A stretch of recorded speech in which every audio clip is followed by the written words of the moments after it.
اللہ تبارک و تعالیٰ نے پھر ایک خوبصورت انسان بنو امیہ کی حکومت تھی، اسی میں سے ایک خوبصورت دھلا ہوا، سجا ہوا، سمرا ہوا، خوشبو والا، میٹھا بھی، ٹھنڈا بھی، پیارا بھی، نیک بھی، متقی بھی، اصول والا بھی، رسول اللہ علیہ السلام کا غلام حضرت عمر بن عبدالعزیز۔ اللہ تعالیٰ نے یہ مرد مجاہد پیدا فرمایا۔ آپ مدینہ شریف میں پیدا ہوئے، آپ کے جو والد گرامی تھے وہ مصر میں گورنر تھے۔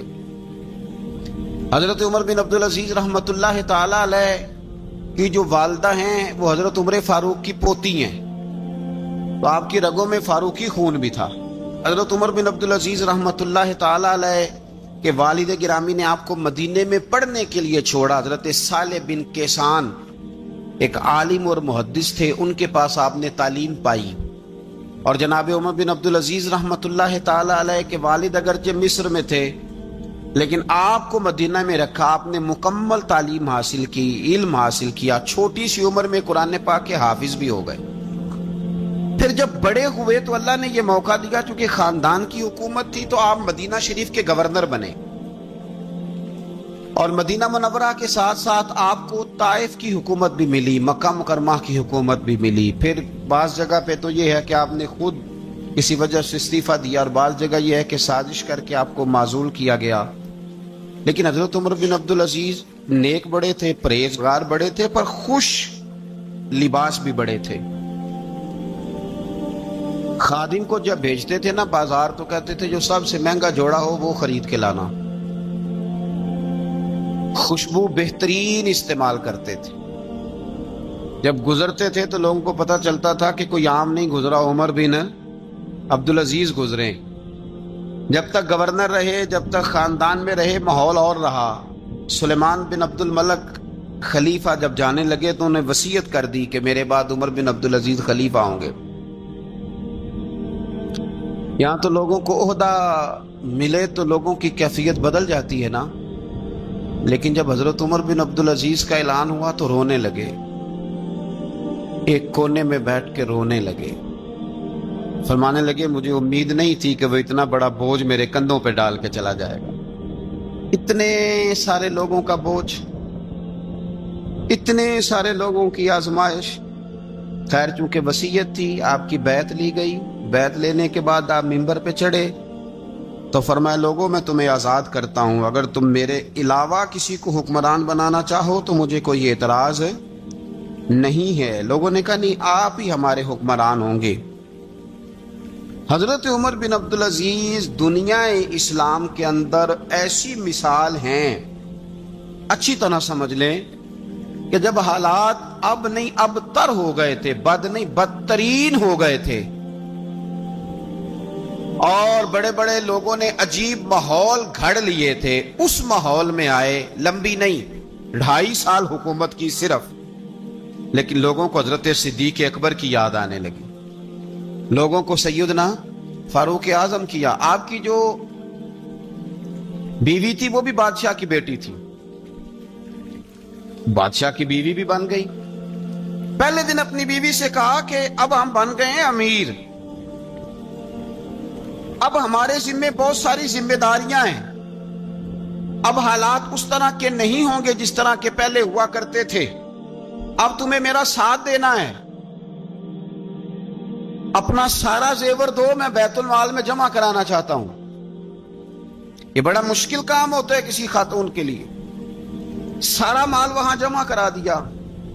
پہلے دن ہی سارے کپڑے سپڑے حضرت عمر نے اپنے خیرات کر دیے، سادہ لباس پہن لیا، اور بڑی تھوڑی غذا گھر میں آتی تھی، بیت المال سے تھوڑا سا وظیفہ، جائیدادیں ساری دے دی اللہ کے رستے میں، غریبوں میں بانٹ دی۔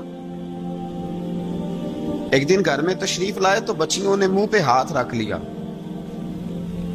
حضرت عمر بن عبدالعزیز بات کرتے ہیں تو بیٹیاں منہ چھپا لیتی ہیں۔ پتر کیا بات ہے بیٹے، میرے منہ سے بدبو آ رہی ہے، منہ چھپاتی ہو؟ تو بچیاں خاموش ہوئی۔ جب دوبارہ پوچھا تو کہنے لگے ابا جی جو آپ خرچہ دیتے ہیں نا اس میں 2 وقت روٹی نہیں پک سکتی، اور یارو میں آپ کو وقت کے امیر کی بات سنا رہا ہوں، کہ جو رکھ رکھاؤ میں نے اور آپ نے بنا لیا ہے تو خرچے اتنے بڑھا لیے کہ ہم الجھ گئے، ہم سے پورے نہیں ہوتے۔ لیکن جنہوں نے اولادوں کو سادہ رکھا، حالات قابو میں رکھنے میں کامیاب ہوئے، بچ گئے۔ میرے نبی کریم صلی اللہ علیہ وسلم نے فرمایا جو ضرورت کے مطابق جسے اللہ نے روزی دے دی وہ کامیاب ہو گیا۔ لیکن ہم بہت الجھ گئے، بہت دور نکل گئے۔ بیٹیوں نے منہ میں ہاتھ رکھا، پتر کیا بات ہے ابا جی، اتنے پیسے آپ لاتے ہیں، 2 وقت کی روٹی نہیں پک سکتی تو ہم نے پیاز سے روٹی کھائی ہے، منہ سے بدبو آ رہی ہے، تو اس لیے آپ کے سامنے منہ نہیں کھولا کہ آپ کو کراہت ہوگی۔ تو حضرت عمر بن عبدالعزیز آنکھوں میں آنسو تو آئے پر کہنے لگے یا اللہ تیرا شکر ہے کہ جس جگہ میں اپنی اولاد کو کھڑا کرنا چاہتا تھا میری اولاد وہاں کھڑی ہو گئی ہے۔ یہ پیاز سے روٹی کھا کے بھی شکر ادا کرتی، پیاز سے روٹی کھا کے بھی۔ آپ یقین کریں میرے ابا جی میری والدہ سے کہتے تھے کہ بڑولے میں گندم میں نے ڈلوا دی ہے، یہ میری ذمہ داری تھی، اب اچار کا ایک مرتبان بنا لے تو انشاءاللہ گرمیاں مسئلہ کوئی نہیں۔ میں نے دیکھا ہے انہیں پیاز سے روٹی کھاتے، میں نے دیکھا ہے وہ ایک پیاز سے روٹی کھاتے اور پیاز روٹی کے اوپر رکھ لیتے، اور آخر میں ان کا چہرہ جب ہم لوگ دیکھتے تو وہ کہتے اللہ تیرا کتنا شکر ہے، سوال نہیں کرنا پڑا، گندم بھی اپنی تھی، پیاز بھی اپنا تھا، گھر میں نے بچوں کے بیچ بیٹھ کے روٹی کھا لی، اور یوں لگتا تھا کہ وجود بھی ان کا سارا شکریہ ادا کرتا ہے صرف زبان میں۔ حضرت عمر بن عبدالعزیز نے اپنے گھر کے اندر عید والے دن بیٹیوں نے کہا ابا جی جوڑے پرانے ہیں، یارو ہو جاتا ہے، بس تھوڑا سا نا توجہ کی ضرورت ہے، ہو جاتا ہے، نئے کپڑے لینے ہیں۔ اب ایک گھر میں شادی ہوتی ہے تو اس گھر سے تعلق رکھنے والے ہر گھر میں شادی سمجھنے شروع ہو گئی، لاکھوں روپے کا مال صرف کپڑوں پہ، جوتوں پہ اور ان کے لوازمات پہ لگتا ہے۔ غربت کیسے ختم ہوگی؟ حالات کیسے ٹھیک ہوں گے؟ پردیس میں جانے والے واپس کیسے آئیں گے؟ کس طرح یہ ماحول ٹھیک ہوگا جب اخراجات اتنے بڑھا لیے جائیں؟ حضرت عمر بن عبدالعزیز رحمۃ اللہ علیہ کی بیٹیوں نے کہا عید پہ کپڑے لینے، ضد کی تو جناب عمر نے اپنے وزیر خزانہ کو خط لکھا، فرمایا 1 مہینے کی تنخواہ مجھے ایڈوانس دے دو، بیٹیوں کے کپڑے لینے ہیں۔ تو جب بادشاہ عمر بن عبدالعزیز جیسا ہو تو پھر وزیر بھی نیک ہی ہوتے ہیں، وزیر بھی نیک۔ تو وزیر کہنے لگا حضور کچھ باتیں آپ سے سیکھی ہیں، اگر اجازت دیں تو کر لوں؟ کہا جناب کرو۔ کہنے لگے آپ 1 مہینے کی تنخواہ ایڈوانس مانگ رہے ہیں، آپ 1 مہینے تک زندہ رہیں گے؟ یہ آپ سے سیکھی ہوئی باتیں۔ حضرت عمر بن عبدالعزیز کہنے لگے رب تیرا بھلا کرے، تو نے سوئے ہوئے عمر کو پھر سے جگا دیا۔ بیٹیوں سے آ کے کہنے لگے پتر پرانے کپڑے دھو کے پہن لو، اگر کپڑے دھو کے پہن لوگی اور پہن کے رب کی بارگاہ میں کھڑے ہوگی تو رب تو پہلے ہی بڑا قبول فرمانے والا ہے، اللہ تو پہلے ہی بڑا قبول کرنے والا ہے۔ تو صاحب یاد رکھیں حضرت عمر بن عبدالعزیز نے اپنے گھر کے اندر یہ ماحول پیدا کیا، اپنے گھر کے اندر یہ کیفیات آپ نے بنائی، بنا کر کے سجائیں۔ میرے عزیز یاد رکھیں کچھ چیزیں ایسی ہوتی ہیں جن پر انسان اگر توجہ کر لے تو آسانی سے معاملات ٹھیک ہو جاتے ہیں۔ حضرت عمر بن عبدالعزیز نے خود بھی سادگی اختیار کی، آپ کے بچوں نے بھی سادگی۔ ہوتا یہ ہے کہ جس طرح کا حکمران ہوتا ہے نا، رعایا پر اس کے اثرات ہوتے ہیں، یہ ایک اصولی بات ہے، جس طرح کا حکمران ہو رعایا پر اس کا اس طرح کا۔ ولید بن عبد الملک جب حکمران تھا نا تو اسے عمارتیں بنانے کا بڑا شوق تھا، بڑی بڑی بلڈنگیں کھڑی کرنا، بڑے بڑے محلات بنانا۔ تو اس زمانے میں ہر آدمی بلڈنگ کی بات کرتا تھا، ہر آدمی جو ہوتا تھا وہ کسی نہ کسی نئے مٹیریل کی بات کرتا تھا، نئے نقشے کی بات کرتا تھا۔ جب سلیمان بن عبد الملک حکمران بنا تو سلیمان بن عبد الملک جو تھا اس کو شوق تھا شادیاں کرنے کا، یہ بھی شوق ہوتا ہے بادشاہوں۔ اس زمانے میں لوگ شادی کی بات کرتے تھے، نکاح کی بات کرتے تھے، بیاہ کی بات کرتے تھے۔ تو پورے ماحول کے اندر ایک چیز پیدا ہو گئی تھی۔ لیکن جب حضرت عمر بن عبدالعزیز کا زمانہ آیا تو وہ راتوں کو عبادت کرتے تھے، وہ وظائف پڑھتے تھے، وہ قرآن پاک کی تلاوت کرتے تھے، وہ اللہ کا ذکر کرتے تھے۔ تو پھر ایک ماحول بن گیا جو ذکر الہی کا ماحول تھا، پھر ایک ماحول بن گیا جو تقوی کا ماحول تھا، پھر ایک ماحول مارد وجود میں آیا جو پرہیزگاری کا ماحول تھا۔ عام عوام بھی اللہ کے ذکر کی باتیں کرنے لگی، عام ماحول بھی اس طرح۔ حضرت عمر بن عبدالعزیز نے سب سے پہلا یہ کام کیا کہ بادشاہی پروٹوکول ختم کرائے۔ ختم ہو گئے پروٹوکول۔ آپ نے فرمایا کوئی شاہی خاندان کا بندہ آئے تو کسی کا کوئی پروٹوکول نہیں ہے، میرا بھی کوئی پروٹوکول نہیں ہے، بلکہ آپ نے فرمایا کسی خطیب کو، کسی امام کو اجازت نہیں کہ میرا نام لے کے میرے لیے دعا کرے۔ سب مسلمانوں کے لیے دعا کرنا، فرمانے لگے الحمدللہ میں مسلمان ہوں، جب تم مسلمانوں کا نام لے کے دعا کرو گے تو میں بھی اندر ہی آ جاؤں گا۔ اضافی طور پر نام لے کے دعا کرنے سے بھی روک دیا، بلکہ ایک عورت عراق سے آئی، اس کی 5 یتیم بچیاں تھیں تو اسے ضرورت تھی وظیفے کی۔ اس نے آ کے پوچھا حضرت عمر بن عبدالعزیز کا گھر کہاں؟ تو لوگوں نے فرمایا وہ سامنے جو ٹاٹ اور بوریے کا پردہ لٹک رہا ہے وہ عمر بن عبدالعزیز کا گھر ہے۔ دروازے پہ دستک دی تو ایک عورت اندر برتن دھو رہی تھی۔ پوچھا السلام علیکم، امیر المومنین سے ملنا ہے۔ وہ کہنے لگی اس درخت کی چھاؤں میں بیٹھ جاؤ، ابھی تشریف لاتے ہیں۔ تھوڑی دیر گزری تو حضرت عمر بن عبدالعزیز آئے تو کنویں سے پانی نکال کے نا، سین میں کنواں تھا تو جو جگہ میں مٹی اڑ رہی تھی نا، گرد اڑ رہی تھی، ہوتا ہے نا عصر کے بعد لوگ پانی پھینکتے ہیں، وہاں پانی پھینکنے لگے، چھڑکاؤ کرنے لگے۔ تو تھوڑی تھوڑی باتیں وہ خاتون آپ سے کرنے لگی تو وہ جو عورت آئی تھی نا وہ کہنے لگی تم غلام سے باتیں کر رہی ہو، تمہیں پردہ کرنا چاہیے۔ وہ کہنے لگی یہ غلام نہیں، یہ میرے شوہر ہے اور یہ امیر المومنین عمر بن عبدالعزیز ہے۔ کہنے لگی یہ عمر بن عبدالعزیز ہے؟ کہا ہاں یہ عمر بن عبدالعزیز ہے۔ تو وہ خاتون حاضر ہوئی، کھجوریں اس کو دی گئی کھانے کے لیے۔ اس نے کہا حضور میری 5 یتیم بیٹیاں ہیں، مجھے وظیفہ چاہیے۔ جناب عمر بن عبدالعزیز نے ایک بیٹی کا نام پوچھا، ولدیت پوچھی، وظیفہ لکھا۔ عورت کہنے لگی اللہ تیرا شکر ہے میری بچی کا وظیفہ لگ گیا۔ دوسری کا نام پوچھا، ولدیت پوچھی، عمر پوچھی، وظیفہ لگایا، اللہ تیرا شکر ہے میری یتیم بچی کا وظیفہ۔ 4 بچیوں کے وظیفے عمر لکھتے رہے، خاتون اللہ کی حمد کرتی رہی۔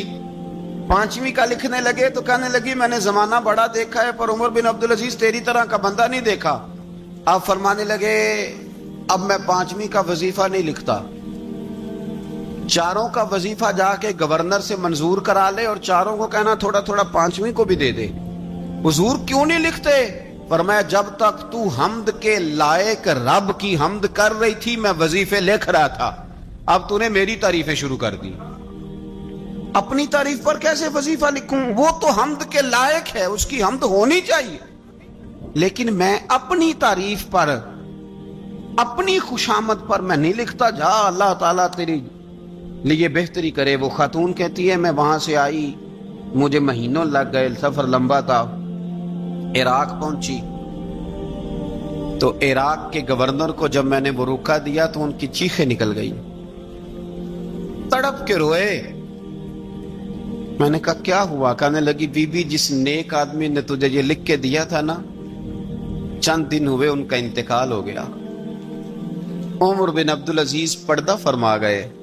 وہ خاتون پھر روئی، کہنے لگی یتیم بیٹیوں کا اب کیا بنے گا، اس رکے کا کیا بنے گا؟ تو آپ فرمانے لگے بی بی جب امیر عمر بن عبدالعزیز جیسا ہو تو گورنروں کو بھی اللہ کچھ توفیق دے ہی دیتا ہے۔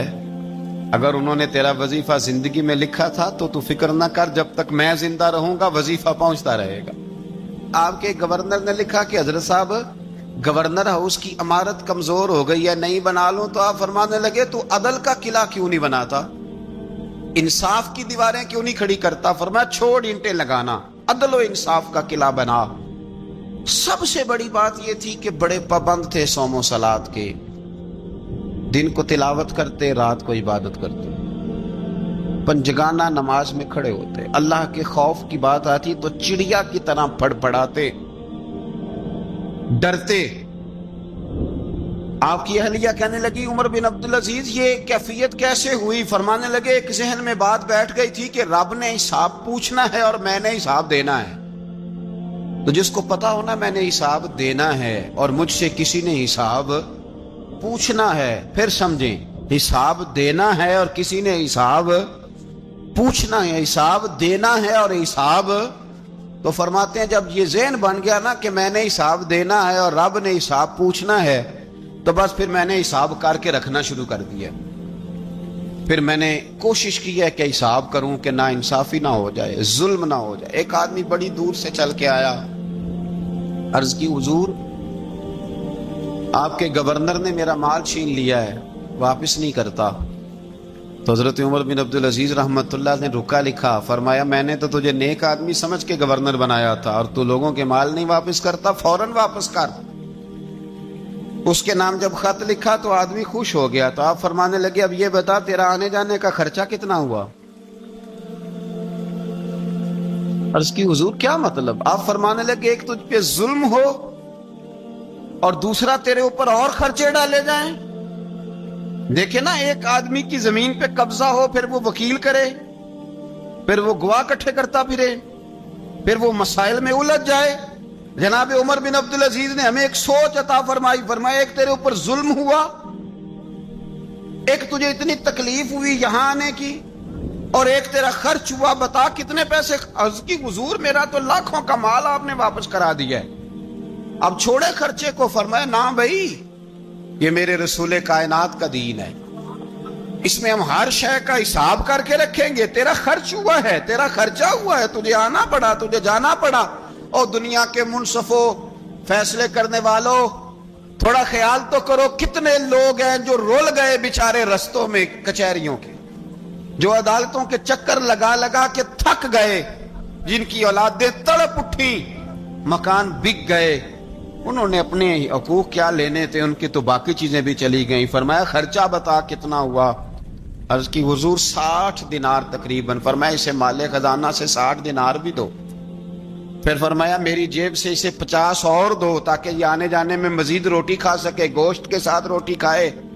اور پھر فرمایا معاف کر دینا، حکومت عمر بن عبدالعزیز کی تھی پر تجھے بڑی تکلیف اٹھانی پڑی، اذیت اٹھانی پڑی۔ یارو اس رنگ میں اس شخص نے حکومت کی، اس انداز میں، اور سب سے بڑھ کر بنو امیہ میں سے تھے، لیکن میرے رسول پاک کی اولاد سے جو پیار، حضور کی نسل سے، کسی نے آپ کے سامنے کہہ دیا، امام جلال الدین سیوطی نے اس کو لکھا ہے، کسی نے عمر بن عبدالعزیز رضی اللہ تعالیٰ عنہ کے سامنے کہہ دیا یزید امیر المومنین تھا، مومنوں کا امیر تھا۔ فرمایا پکڑو اس بدذات کو، 20 کوڑے مارو، پکڑو اس نالائق کو، اسے 20 کوڑے مارو۔ یہ نبی پاک کے خاندان کے قاتل کو امیر المومنین کہتا ہے؟ یہ فتویٰ جناب عمر کا۔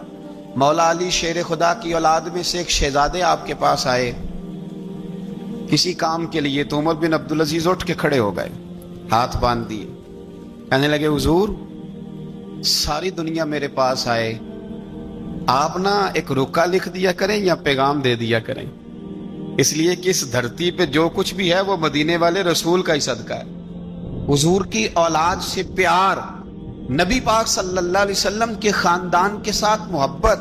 حضرت عمر بن عبدالعزیز نے فلاح عامہ کے کام کرائے، بڑے بڑے سرائے بنائے، لوگوں کے ٹھہرانے کا بندوبست کیا، وظائف دیے غریبوں کو، مساجد بنائی، مدارس بنائے۔ آپ کو مجدد کہا جاتا ہے، نئے سرے سے تجدید کی، علماء سے پیار کیا، صدقات و خیرات کا ایک ایسا ماحول دنیا کے اندر بنایا کہ لوگ کہتے ہیں کہ ہم زکوٰۃ دینے کے لیے بندہ تلاش کرتے تھے، پر جناب عمر بن عبدالعزیز کے زمانے میں کوئی زکوٰۃ لینے والا میسر نہیں آتا تھا۔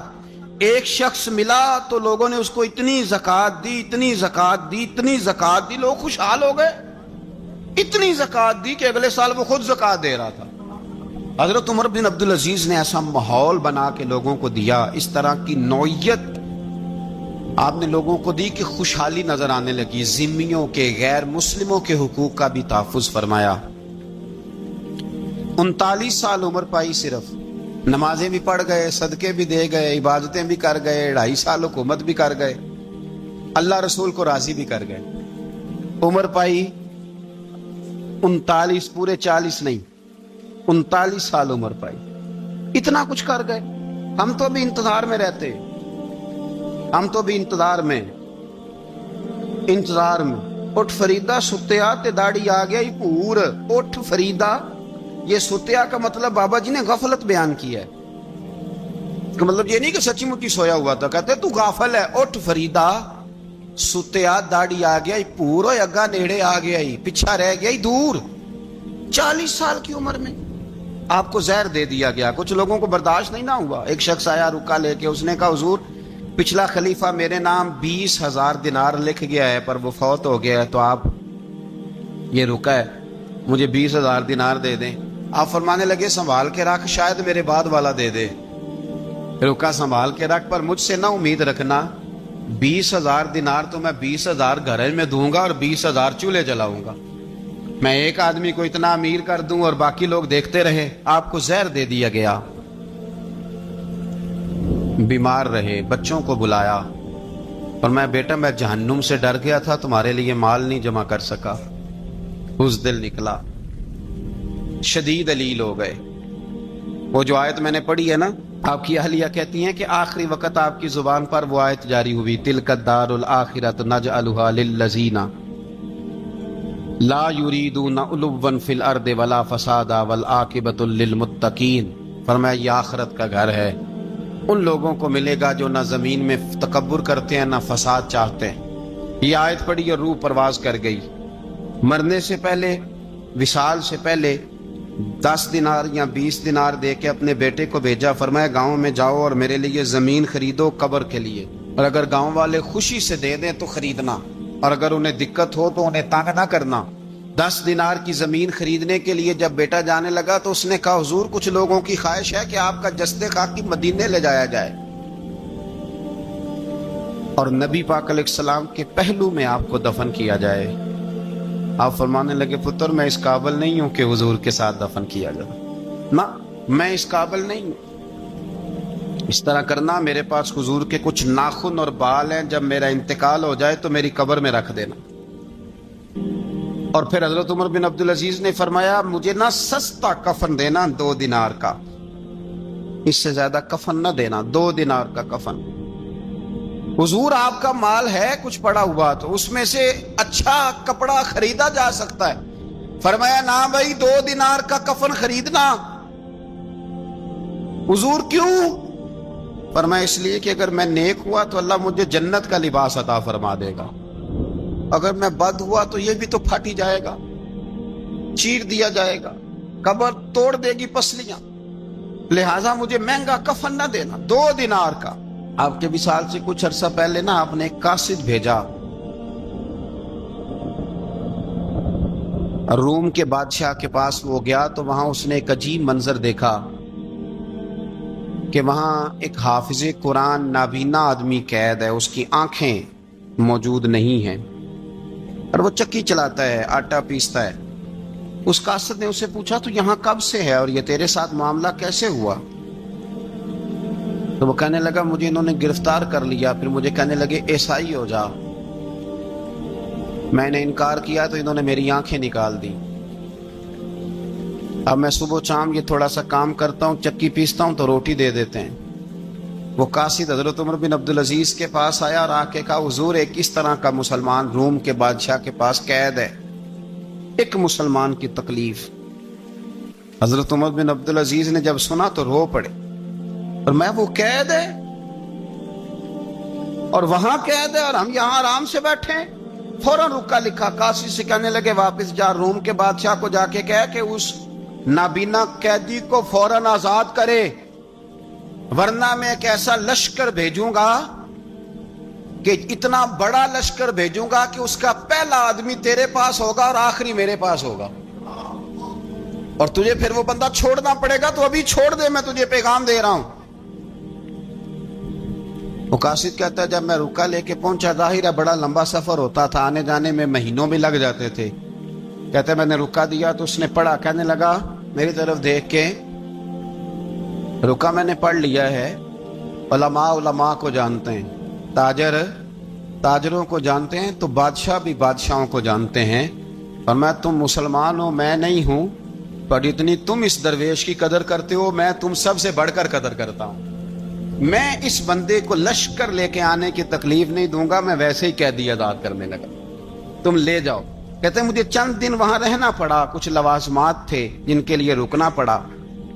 ایک دن میں شاہ روم کے دربار میں گیا تو وہ تخت سے نیچے اتر کے رو رہا تھا اور اس کی ہچکی بندھی تھی اور اس کے سینے سے آواز نکل رہی تھی. میں نے پوچھا لوگوں سے کیا ہوا؟ کہنے لگے خود ہی پوچھ لو. میں نے جا کے کہا بادشاہ کیا ہوا، کیوں رو رہے ہو؟ تو کہنے لگا آج دھرتی کا حسن اٹھ گیا ہے، آج سنگار ختم ہو گیا، آج دھرتی کا حسن اٹھ گیا. میں نے کہا کیا ہوا؟ کہنے لگے عمر بن عبدالعزیز انتقال کر گئے، تمہارا امیر چلا گیا. تو میرے دل میں خیال آیا، میں نے آہ بھری. میں نے کہا پھر ہمارے لیے کیا حکم ہے؟ تو فرمانے لگے وہ چلتا پھرتا راہب تھا، لوگوں کے پاس کچھ نہیں ہوتا تو وہ فقیر ہوتے ہیں، پر اس کے قدموں میں تو خزانے تھے، پر وہ پھر بھی فقیر تھا. فرمایا اس کا حکم اگر میں زندگی میں مانتا تھا تو مرنے کے بعد بھی بات مانی جائے گی، تمہارا قیدی بھی تمہیں واپس کیا جائے گا اور عمر بن عبدالعزیز کی بات بھی سنی جائے گی. کسی نے حضرت عبداللہ بن مبارک سے کہا آپ بڑے زاہد ہیں، آپ نے دنیا چھوڑ دی. فرمایا میں تو عالم فاضل ہو کے زاہد ہوں. زاہد تو اصل میں عمر بن عبدالعزیز تھے جو بادشاہ ہو کے زاہد تھے. مالک بن دینار بھی کہتے تھے وہ بادشاہ ہو کے زاہد ہیں. ان کا انتقال ہوا تو خواجہ حسن بصری فرمانے لگے آج دنیا سے بہترین آدمی چلا گیا. حضرت سیدنا امام احمد بن حنبل فرمایا کرتے تھے جو عمر بن عبدالعزیز کا ذکر کرے رب تو اس پر بھی رحمت نازل فرمائے گا. ارے یہ تو وہ شخص ہے کہ جب تک موجود تھا تو حسن موجود تھا، اور آج بھی ان کا ذکر کریں تو اللہ دلوں میں نور پیدا کر دیتا ہے. حضرت عمر بن عبدالعزیز رحمت اللہ علیہ تو وہ نیک آدمی تھے کہ ایک شخص آپ سے گفتگو کر رہا تھا، سرکاری بات چیت ہو رہی تھی تو چراغ بھی سرکاری جل رہا تھا. اس نے پوچھا حضور چلے سرکاری بات تو ختم ہوئی، طبیعت کیسی، حال کیا؟ فرمایا ٹھہر جو. ایک چراغ بند کر کے دوسرا جلا لیا. اس نے کہا حضور یہ کیا؟ آپ فرمانے لگے وہ سرکاری چراغ تھا، یہ میرا ذاتی ہے. جس شخص نے اتنی باریک بینی کے ساتھ تقوی اختیار کیا ہو، نبی پاک سے اتنی محبت کی ہو، دعا کرتے ہیں اللہ ان پہ کروڑوں رحمتیں فرمائے، اللہ ان پہ بے حساب برکتوں کا نزول فرمائے. دو باتیں حضرت عمر بن عبدالعزیز کی زندگی میں ہمیشہ غالب رہی. ایک تو دنیا ہونے کے باوجود دنیا سے دل نہیں لگا. یہ دو باتیں آپ نے یاد رکھنی. دل نہیں لگایا دنیا سے. مال تھا، دولت تھی، پر وہ اس چکر میں نہیں پڑے کہ یہ مہنگا جوڑا میرے گھر کیوں نہیں، یہ اعلیٰ کار کیوں نہیں، اب یہ والا میں نے گھر. ایک اینٹ پر دوسری اینٹ نہیں رکھی ساری زندگی، چونکہ وہ سمجھتے تھے زندگی مختصر ہے تو 40 سال کی زندگی میں ہی کمال کر گئے. اور دوسرا حضرت عمر بن عبدالعزیز نے ہر وقت ایک چیز اپنے ذہن میں رکھی کہ مجھے اللہ کے سامنے کھڑے ہونا. اور وَلِمَنْ خَافَ مَقَامَ رَبِّهِ جَنَّتَانِ، جو رب کے سامنے کھڑے ہونے سے ڈرتا ہے رب اسے 2 جنتیں عطا کرتا ہے.